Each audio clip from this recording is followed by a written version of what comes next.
Let's get the board ready for some implicit differentiation. In physics and in life, we typically use two functions that are explicitly defined.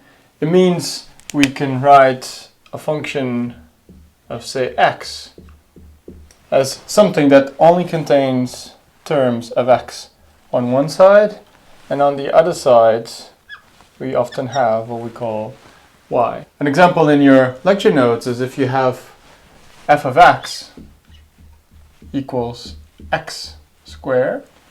This means you have y on this side and there's only x on this side. And this works regardless of what the names of the variables are.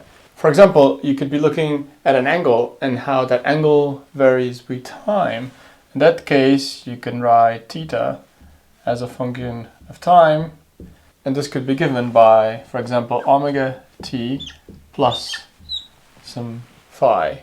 This is still an explicitly defined function because in this case technically we have our dependent variable.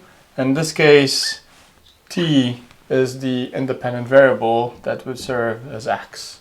These are what we would call explicit functions.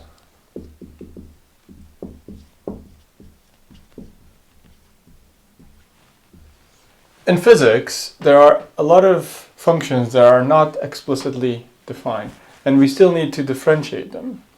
First of all, what is an implicit function? Something that's not explicitly defined. Well, an implicit function is something where you do not have the y on the left and the x on the right, but they're actually mixed. You have something on the form of a function, meaning a combination of x and y, sometimes equaling some constant. Which also means that for an implicit function, if you were looking at something like this, you could have y plus x squared equals sine of y plus x to the power of 4. This is an example of an implicit function. An explicit function would have to be something like y equals, and then all the terms would have to contain just x. These are not the same, but it's just to give you the clear distinction. This is an implicit function. This is an explicit one. It means, in this case, when we wanted to differentiate, we only cared about differentiating this directly. For implicit functions, we need to do something very similar to logarithmic differentiation, which means we are taking the derivatives of both sides, and then we take all the terms that contain dy dx, and we solve for it. But there's nothing like going for an example. Let's start with something simple. Let's start with a very simple function. In this form, it is an implicit function, but it's one of those where you could very easily transform it into an explicit function. If you were to transform this into y equals, if you write it like this, it becomes explicit.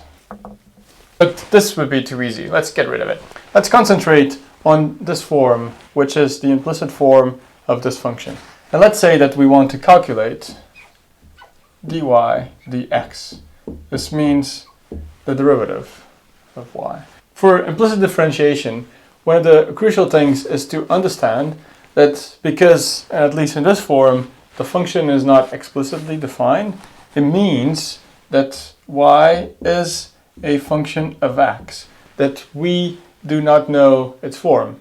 Not in general. In this case, you could know it, but go along with it. And we'll go to a more complicated example later on. This is crucial because whenever you'll have a y term and you're taking dx of y, you will have to use chain rule. This is always going to be equal to the derivative of y, whatever it is. If it was y to the power of 2, it would be 2y. And then you multiply by dy dx. If you understand this concept, then you will nail implicit differentiation, provided that you're careful with the terms. Let's try to differentiate this. Just like for logarithmic differentiation, implicit differentiation is just about taking the derivatives of both sides. It helps to write down the expression, to leave some space for d dx, and then you're applying it on both sides.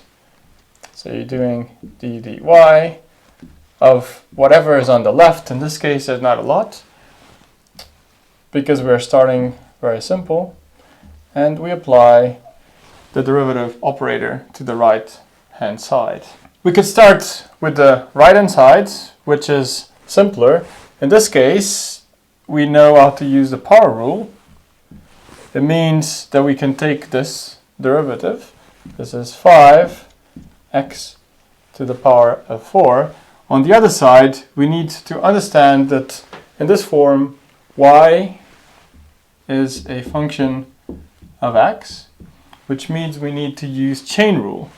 So we'll get the derivative of y to the power of 3. That's 3y to the power of 2. And then we'll multiply by dy dx. Once we get to this stage, the next step is to take the terms that do not contain dy dx to the other side. Therefore, we can write that dy dx is equal to 5x to the power of 4 divided by 3y squared. And in general, for implicit differentiation, a lot of your answers will look like this. They will still contain y values. However, in this specific case, we can actually simplify the expression. That is because we can also write that y is equal to x to the power of 5 over 3, which means that if we want to plug in y squared, this is the same as realizing that y squared is equal to x to the power of 10 over 3.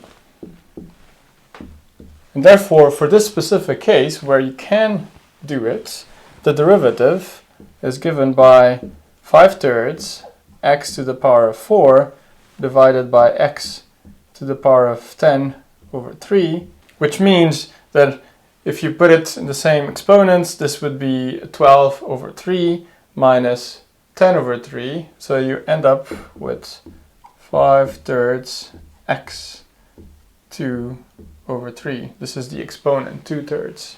And this would be your final answer. But it is good to point out that in most cases, an implicit function cannot be simply written as an explicit function. And therefore, it is okay to leave your answers with y terms. And we're going to see other examples, so it's absolutely clear what you need to do.